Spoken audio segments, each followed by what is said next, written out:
Kecelakaan maut terjadi di jalur nasional Denpasar Singaraja, tepatnya di KM 45,8 Banjar Baturiti Kaja, Desa Baturiti, Kecamatan Baturiti, Kabupaten Tabanan. Seorang mahasiswi bernama Baik Dina Aprilia meninggal dunia usai mengalami luka serius akibat tabrakan antara sepeda motor dan mobil pada Sabtu siang, 31 Mei 2025. Kasih Humas Polres Tabanan Ibtu Gusti Made Berata mengonfirmasi bahwa insiden terjadi sekitar pukul 12.15 WITA dengan pola tabrakan depan-depan atau adu jangkrik. Kendaraan yang terlibat yakni sepeda motor Honda Beat yang dikendarai korban dan mobil Toyota Rush yang dikemudikan oleh Nyoman Prayogi Januarta. Menurut polisi, korban mengendarai motor dari arah Denpasar menuju Singaraja. Setibanya di lokasi, korban berusaha mendahului bus dari sisi kanan dan melintasi marka jalan.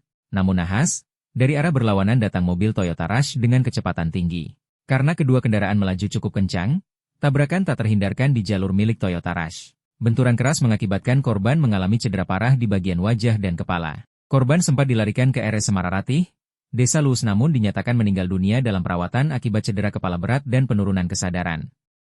Pihak kepolisian telah melakukan olah TKP, memeriksa pengemudi Toyota Rush, dan menghubungi keluarga korban.